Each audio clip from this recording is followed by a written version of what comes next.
Ok, alors du coup en fait il y a quelques temps, j'ai vu un post sur Instagram de quelqu'un avec qui je parle et qui a un petit compte, je mettrai du coup son Instagram dans la description, qui a fait un dessin, que voilà, et que j'ai beaucoup aimé.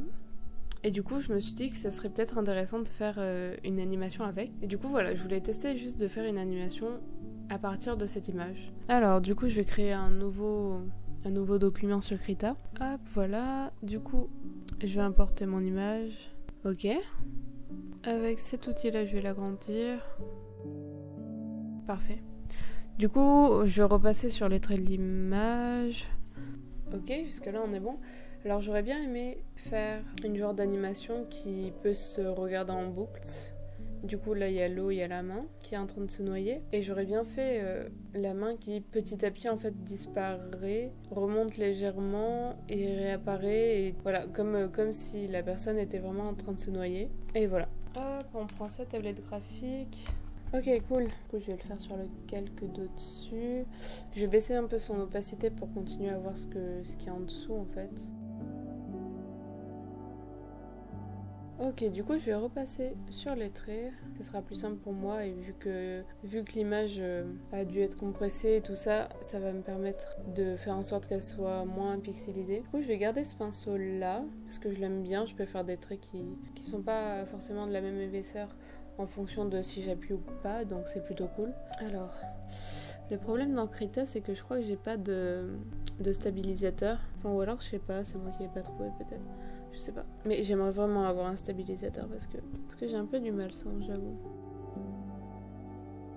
Peut-être un peu trop épais.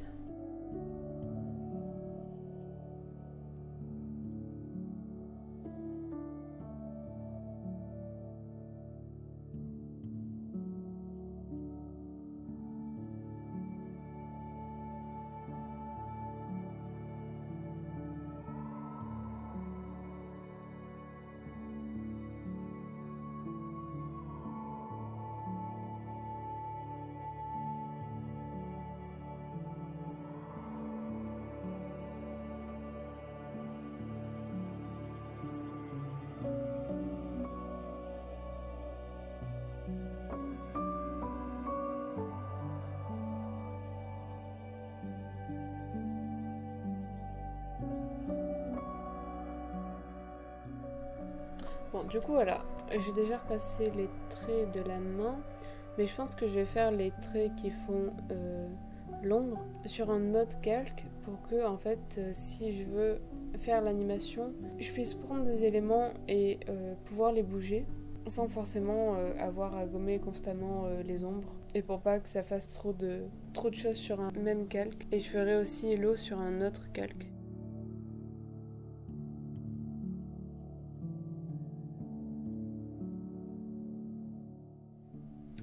Moi, je sais pas. En fait, je me dis que je vais peut-être pas faire les ombres, en fait. Tout simplement.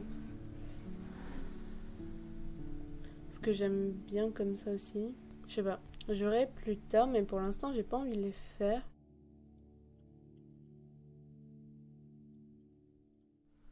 Ok. Du coup, sur ce calque-là, je vais faire l'eau.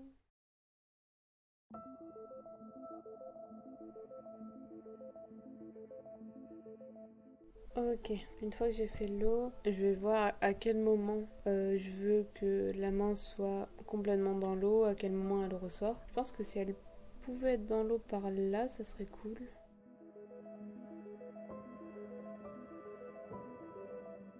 Hop, je crée un calque au-dessus pour faire un genre de brouillon de ce que je veux faire.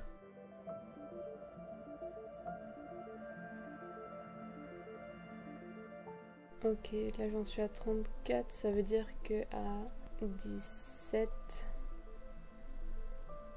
l'eau est à peu près à ce niveau-là.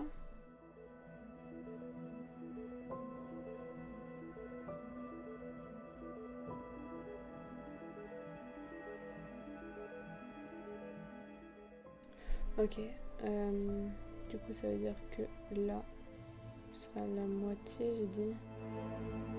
Quelque chose comme ça.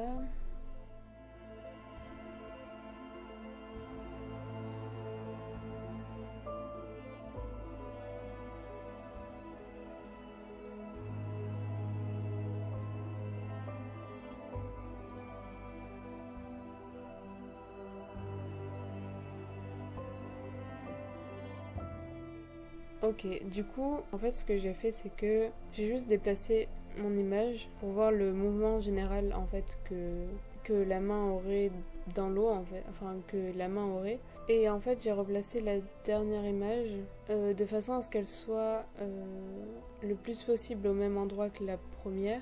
Ce qui fait que, en fait, quand la vidéo va se répéter, ça va pas être choquant. Ça va pas être choquant et du coup ça va pouvoir faire une boucle. Mais du coup là j'ai juste pris la même image que j'ai décalée. Alors déjà ce qu'il faut faire c'est effacer les morceaux de dessin qui vont dépasser en fait du trait de l'endroit où la main se noie simplement. Et ensuite ça va être d'animer la main, qu'elle bouge un peu quand elle est en train de se noyer, qu'elle bouge légèrement parce que sinon ça fait juste une image fixe qui bouge et ça fait bizarre. Et pour finir aussi il faudra animer l'eau et après ça sera beau.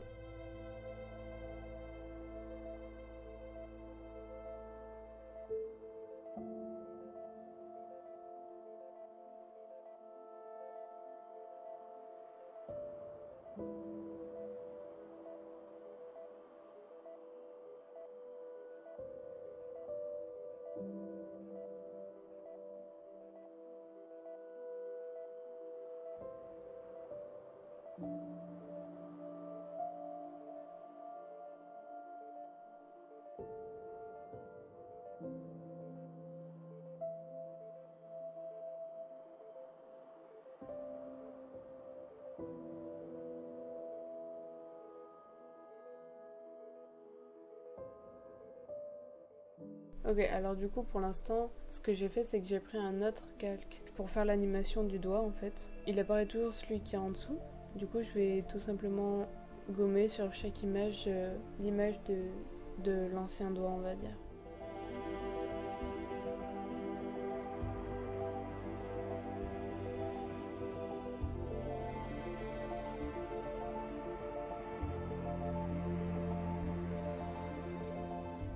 Ok, alors je vais déjà voir ce que donne l'animation de ce doigt là.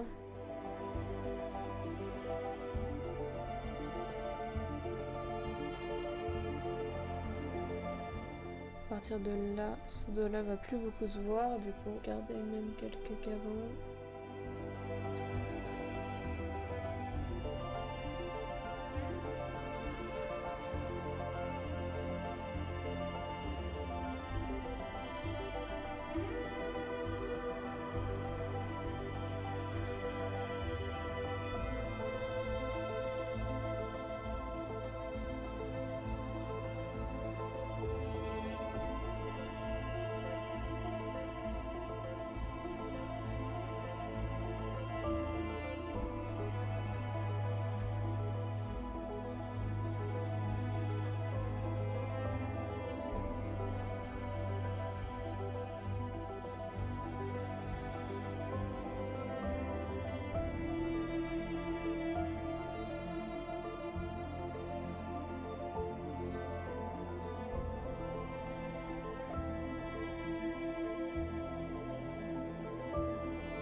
Ok, du coup j'ai fini normalement toutes les animations qu'il y avait à faire. Du coup je vais voir ce que ça donne.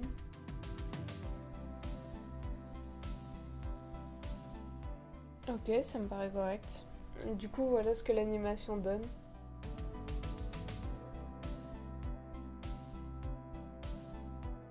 Et du coup je me disais que ça aurait été bien d'animer aussi un texte à mettre juste avant, parce qu'en fait la personne qui a fait ce dessin avait mis deux images quand elle l'a posté, celle-là et une autre où il y avait marqué je me suis noyée. Du coup je pensais faire une animation avec le texte je me suis noyée. Donc, du coup je vais faire ça. Déjà je vais exporter ça et après je ferai l'animation sur une autre piste. Ok, du coup j'ai mon nouveau calque et je pense écrire à la fois en français et en anglais. Là, je vais me faire des repères.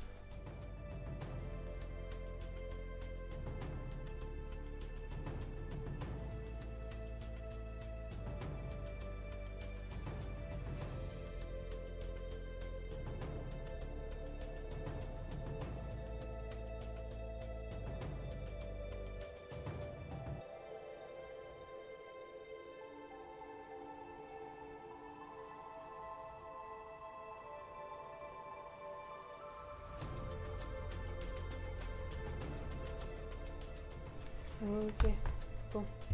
Du coup, voilà l'animation du texte. Et du coup, voilà le texte animé avec l'animation après.